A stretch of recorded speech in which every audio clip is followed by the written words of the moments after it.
is understandable based on what they have as far as Cole and Max Fried and Carlos Rodon and all that. But as far as depth in strength, top to bottom, I think it'd be hard to argue with the Rays. So it really determines who's able to stay healthy from day 1 to day 162.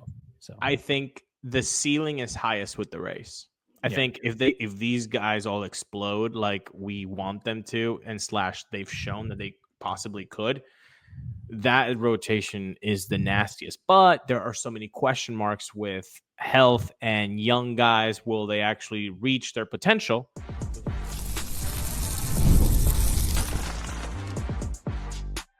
You are Locked On Rays, your daily Tampa Bay Rays podcast. Part of the Locked On Podcast Network, your team every day. Welcome into Locked On Rays, your daily podcast covering everything Tampa Bay Rays, from game analysis to player interviews. We've got you covered with all the latest news and insights. My name is Kevin Weiss.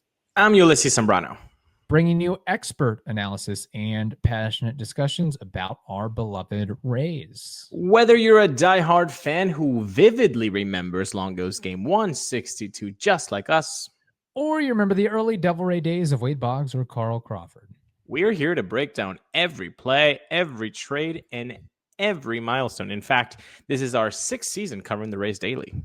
In every season up till now, they've gone to the playoffs, but you can still grab your favorite Rays gear, settle in, and subscribe to our Locked On Rays YouTube channel and other podcast platforms. You can also find us on X and Instagram at Locked On Rays. This episode is brought to you by Game Time. Download the Game Time app, create an account, and use code LOCKEDONMLB for $20 off your first purchase. All right, Ulises, it is a Wednesday, and it's been a while since we've done this, but it is mailbag time.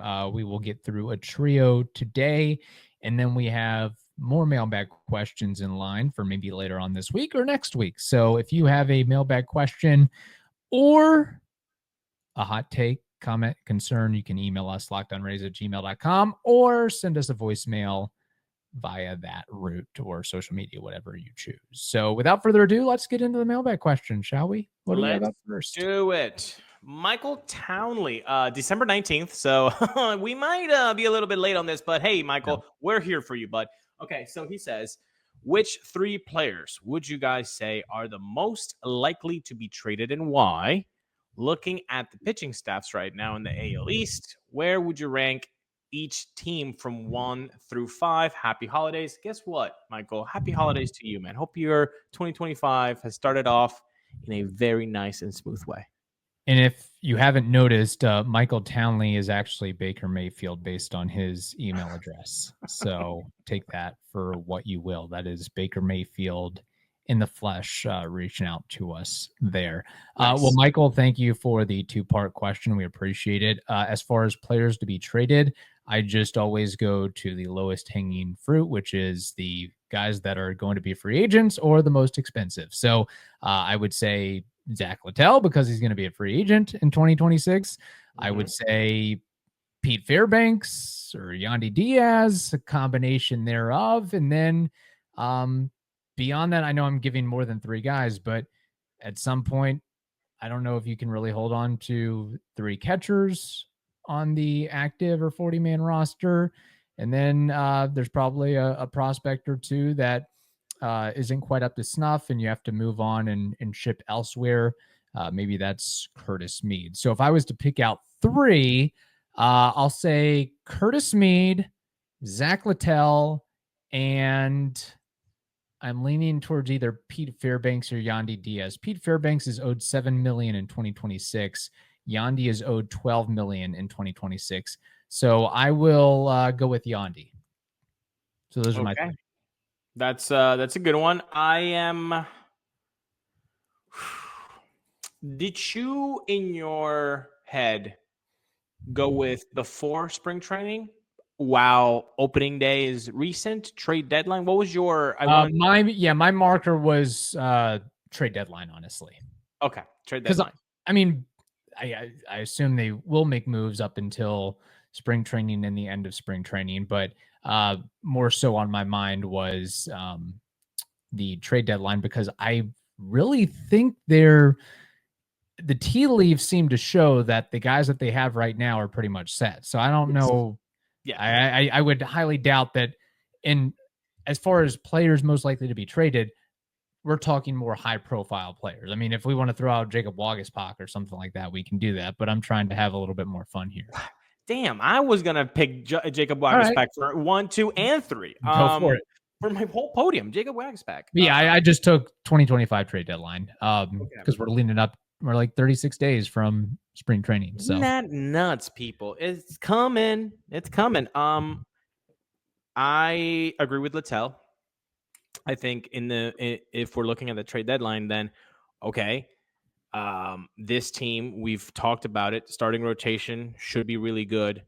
You have enough names, maybe by the trade deadline, if they're all healthy, then you can say, hey, we can sacrifice one piece here and let's get a return. So Littell, I agree with. Fairbanks, I see him as like number one. First, he's making a lot of money in race terms overall, but also for a reliever. Like they usually Edwin Uceta is, going up the boards, and Hunter Biggie looks pretty good. And relievers are fickle, and the Rays can find guys off the scrap heap that I don't want to say can totally replicate what Pete Fairbanks can do, but can give somewhat similar value for about 1/10 of the cost. And Pete Fairbanks is not Pete Fairbanks since, 2019. Like Fairbanks had an evolution. So even if Hunter Biggie is not Fairbanks type right now, he could evolve to that. And you have to give guys the room to grow. So Fairbanks is my second one after Littell. My third one, I'm kind of torn on this one because I don't think Carson Williams is going to be playing a lot, if anything, in 2025. But maybe this is me putting it out in the ether. Hey, maybe if the Rays are out of it by July 31st, can we kind of see a Junior Caminero type style of call up for Carson Williams and say, hey, August and September, do your thing, Carson. Let's see what you got. Here's 2 months of Major League Baseball where we're not going to judge you whatsoever. Get your feet wet. And in 2026, it's the whole shebang for you, just like Junior Caminero, but just like a year later. So in that case, it would suck to be out of contention or not be a sure thing for the wild card. But I also would like to see Carson Williams. So I think Walls would be my third one there. That's fair. So you have Fairbanks, Littell, and Walls. Yeah. Maybe I'll have to change my answer to that because that sounds pretty good. I mean, if we're at the trade deadline and we're trading off, 3 or more pieces, notable pieces, then that's probably not a great sign. Not a great sign. That also means, hey, you're trying to cut bait and cut salary where you can, and that leads to a whole other host of issues as well. Michael's second part, the pitching staffs in the AL East, where would you rank each team 1 through 5? I would more so just put it in tiers. At this point, tier 1 would be Red Sox, Yankees, and Rays, and then tier 2 would be Blue Jays and Orioles. That's kind of how I see it. I think a lot of the media out there seems to think that the Yankees have the best pitching staff in baseball, which is understandable based on what they have as far as Cole and Max Fried and Carlos Rodon and all that. But as far as depth in strength, top to bottom, I think it'd be hard to argue with the Rays. So it really determines who's able to stay healthy from day 1 to day 162. So I think the ceiling is highest with the Rays. I think if these guys all explode like we want them to, and / they've shown that they possibly could, that rotation is the nastiest. But there are so many question marks with health and young guys. Will they actually reach their potential? Those two things that you can't. I mean, you can. Hey, go put them on first, but I wouldn't because of those two things. I'm not ready to put them. Hey, they're by far tops, and the Blue Jays are by far the worst. I think in potential, sure. We're making a potential ranking. Yeah, Rays number 1. What I think is going to happen, well, I have to take that into consideration. So, I think honestly, you better hope the Rays are number 1. Otherwise, they're not, sneaking into playoffs. They're spot. not I mean, doing they better be, top 3 in all of baseball, top 5 in all of baseball in ERA.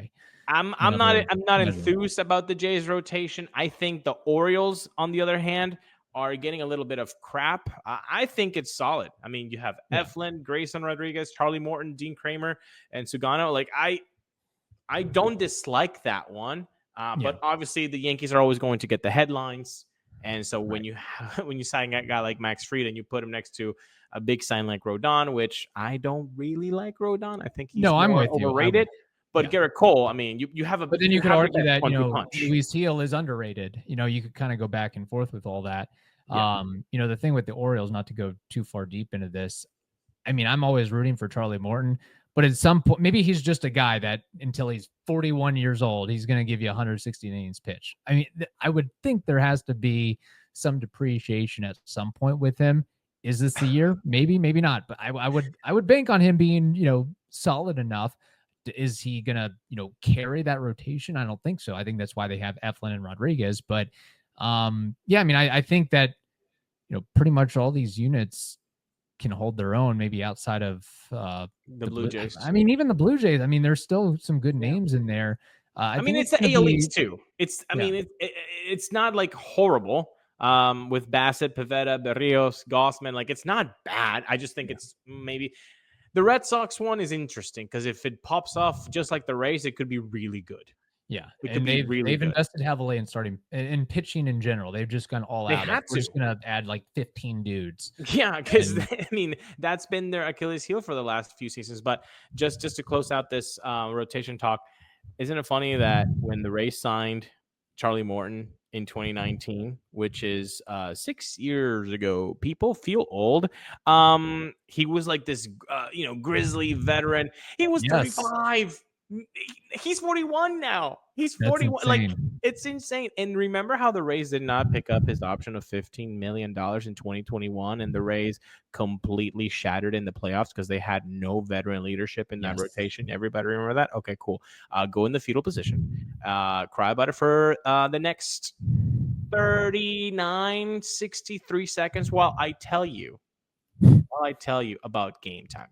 I've told you about Game Time. It is the place to get your tickets. It doesn't matter if it's for comedy shows, theater shows, baseball, soccer, basketball. It does not matter. If you're live events, you have to use Game Time. And they've made it super easy to get tickets now to your favorite events with Game Time Picks. This feature filters out all the fluff and only shows you incredible deals on great seats. So you don't have to waste time searching through thousands of tickets. So today, take the guesswork out of buying tickets with Game Time. Download the Game Time app, create an account, and use code LOCKEDONMLB for $20 off your first purchase. Terms apply. Again, create an account and redeem code LOCKEDONMLB for $20 off. Download Game Time today. Mr. Weiss, what time is it? Game time. Okay. I think I really hope people like that bit. Yeah, I know. Yeah. People probably hate it, honestly. Yeah, Charlie Morton, he could be Jamie Moyer 2.0. Yeah, pitch exactly. 49. And that alone, I don't care what his career war is. He should be in the Hall of Fame for that. Yeah, I don't care if you're a one-time All-Star. He did put up like 50 WAR in his career, but he should still just the fact that you've done something that like nobody else has done, especially as a pitcher, pretty remarkable. But also, Jamie Moore has this. I think it was the Mariners when he was over there. He's a commercial, and he's like in the bullpen. And he's just throwing, lofty, and the bullpen coach has the radar gun, and it goes 95, 98, and it's Jamie Moore just like tossing it, and he's like, "Is this right?" Yeah, he got this radar gun in Europe, so it's in kilometers. I always love that. That's great, and he pitched in 4 decades. Yes. He pitched from 1986 to 2012. Nuts. Think about that for a second. All right. Next question. Ulysses, what do we got? At 17, but still. Great podcast, fellas. I drive 2+ hours a day, and your show helps pass the time on the road. I do have one question. You guys are talking about how offense should go up at Steinbrenner Field, but is humidity going to play a part in home runs? I don't live in Tampa, but I do live 10 minutes from Charlotte Sports Park, and the humidity killed the ball there.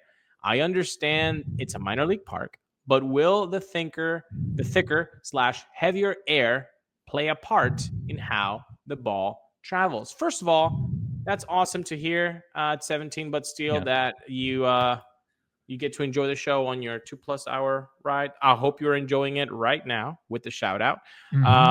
Interesting question. Very good question, Kev. Yeah. And a question that I really can't quite answer. I'm not sure how humidity impacts the ball one way or another. I would just think that the warmer conditions would lead to the ball going a little bit further. But I'll just say this on a general basis.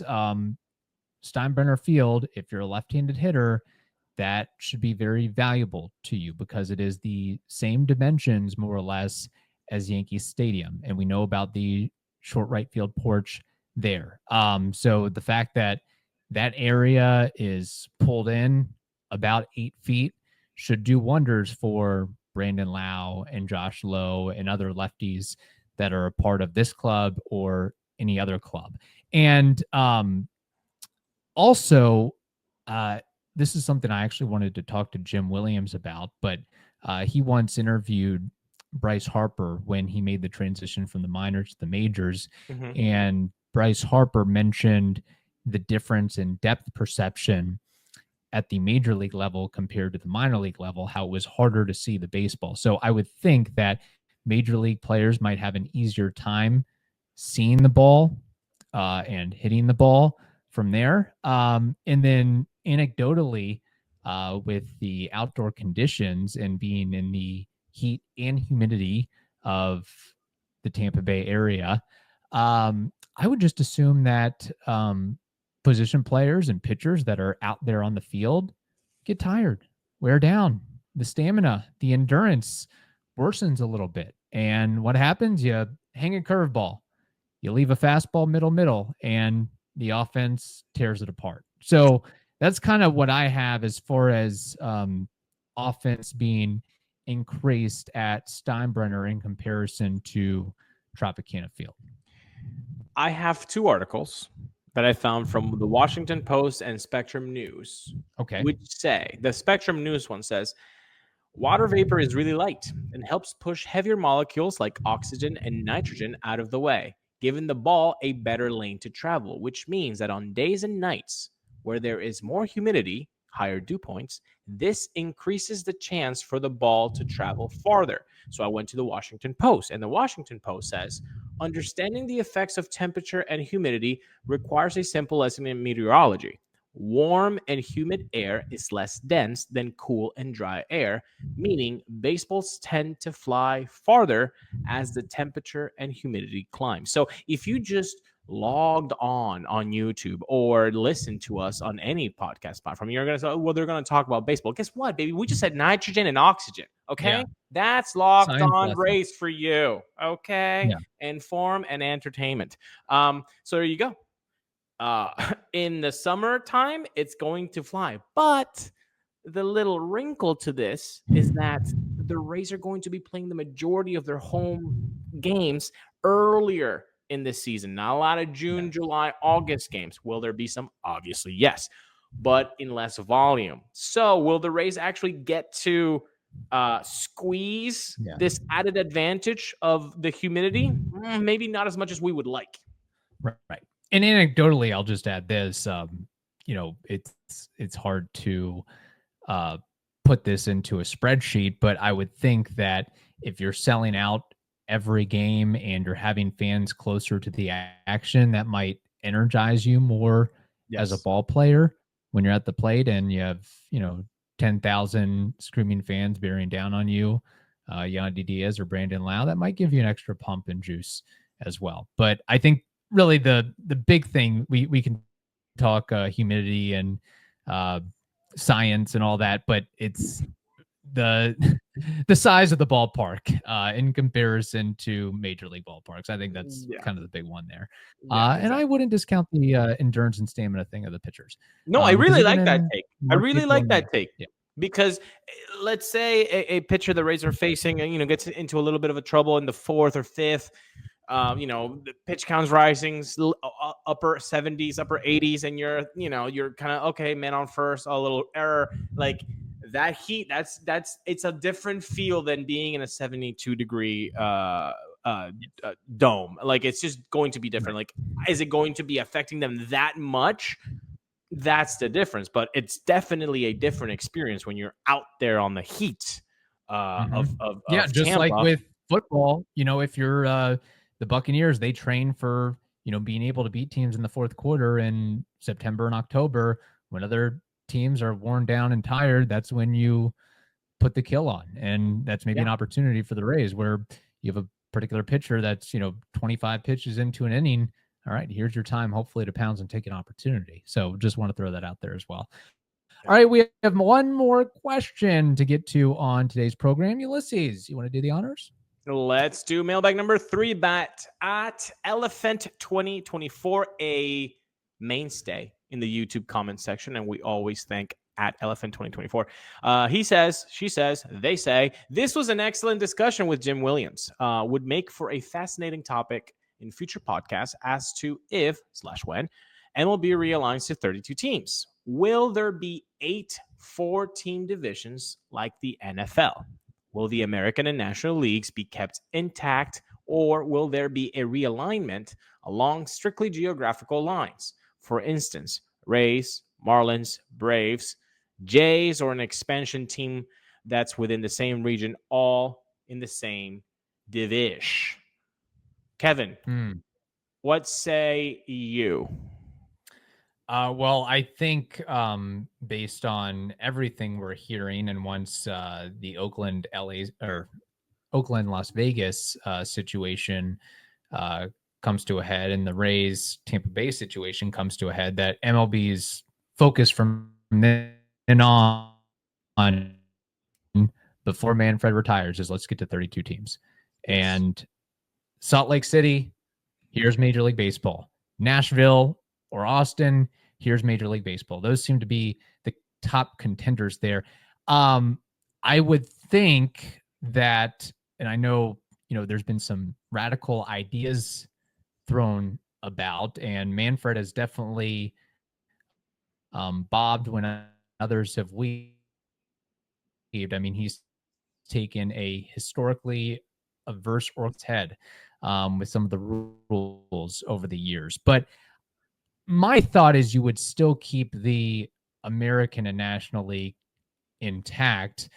And I guess you could go the NFL route, which is 8 14 divisions. And then you also have I think the NHL, they have 4 8-team divisions. But whatever you do, I don't think you want to break up those inherent rivalries of, and maybe it wouldn't matter based on geographical lines, but you're going to want to have the Yankees and the Red Sox in the same division. You're going to want to have, and I think we can, add the Orioles and the Rays and Toronto to that conversation. So I would think you would want to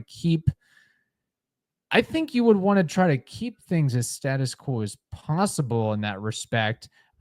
Really at the end of the day, if you're Major League Baseball and the Players Union, it's whatever situation most enhances the interest of the league while lessening the travel burden of the particular team. So however you can meld those lines is, I think, important. But I would find it hard to believe that you'd ever see a division that has crossovers between, the Rays, the Marlins, and Braves in a division. But crazier things have happened, I guess.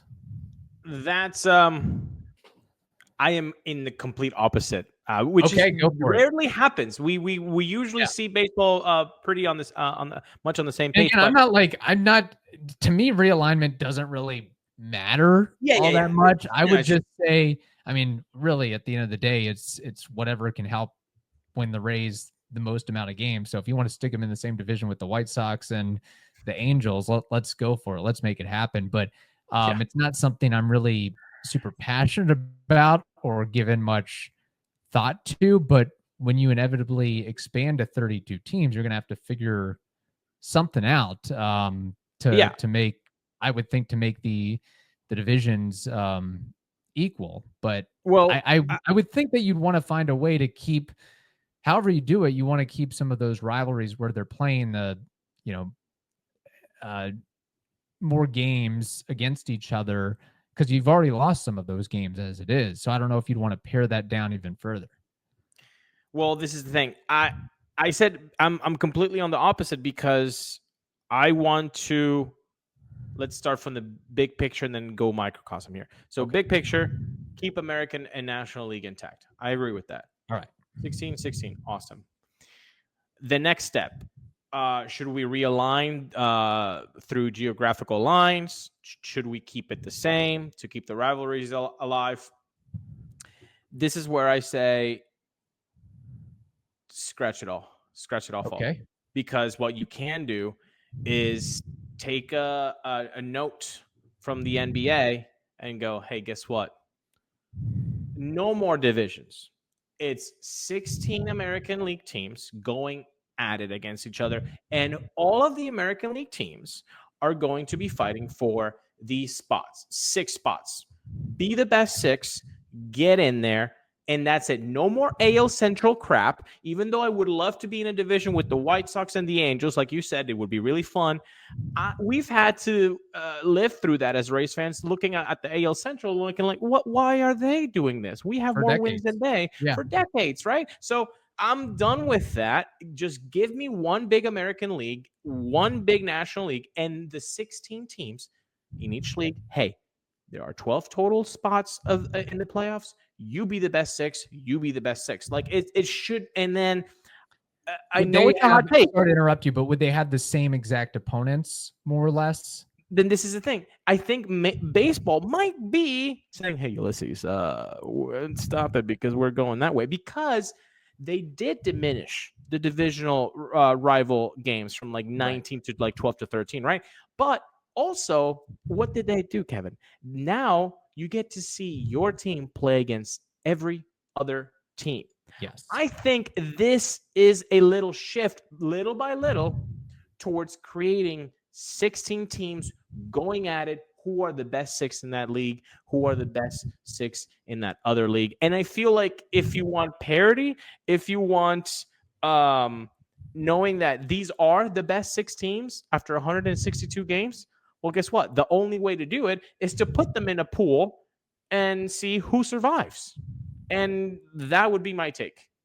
I like that, but I like that idea better. Yeah, let's go with that. Yeah, you do. Anything that kind of makes it, because I didn't even really consider that at first. I was just thinking about the rivalries and keeping the East, West, Central divisions. But it might as well blow it all up if you're gonna expand and make rules changes left and right. Let's try something crazy. And I think anything that can, because I would think that with the situation that you're referring to, that it's kind of a teeter-totter where, I might be in the 9th spot, then good series here, good series there. Now I'm back in playoff contention. So I do like that idea as well. And maybe a way to make the gameplay and the opponent play as fair and equitable as possible, to where you don't have one team facing the White Sox a dozen or 14 times, right, as opposed to another team facing them 3 times. So guess what? 3 years ago or 4 years ago, whenever 2021 was, when the Rays got to beat the Orioles 18 times out of 19, like, yeah, awesome, we get 18 wins, but like, is it other teams are looking at that being like, wow, well, obviously you're in the playoffs, you beat the Orioles 18 out of 19 times. Like, so you would be getting away from all of the, look, there's already enough unfairness or unfair advantages in the game already. I mean, payroll is the biggest one, right? Like, how are the Yankees in the same division with the Rays spending $300 million and the Rays are not even cracking No 80 salary cap, no salary floor. It's very difficult already. So you're also adding the fact that division rivals and division, settings are giving other teams an advantage. So make it the most balanced thing you can do is everybody against everybody, and let's see who survives. Who are the best 6 teams out of these 16 teams, and they all play the same amount of times. So you would still keep it American League, National League. You're just you're expanding one National League team, one American League team. So you wouldn't put those leagues by geographical lines, whereas you have 16 teams totally on the East Coast, 16 teams totally on the West Coast / you're splitting the middle of the country and putting, no, just on one side, Chicago on another side. And guess what? If everybody's going to be playing everybody, then everybody's going to be traveling everywhere. Now, again, you'll have to get really creative with trying to limit those miles and just, hey, we're going to go up the East Coast and then we're going to circle the Midwest and go to the West Coast for a long trip, and you just go all the way around the country instead of cross-country trips. I mean, these are smart people we think they are. I mean, there's a lot of people that can help come to a reasonable resolution with this, but I'm all for, turning things upside down. So there might be another option, right? So drop it down in the comments. Which idea do you like? Do you have a new idea that you want to put out there on the comments at Elephant 2024? Great question. Terrific question. Yeah. Drop it down in the comment box for your own idea. And before you know it, it'll be all right. We're not playing 162 games. We're playing 135. You know it. It's coming. Yep, it's happening. All right. On that note, hope you all have a wonderful day. Stay safe, and we will talk to you later.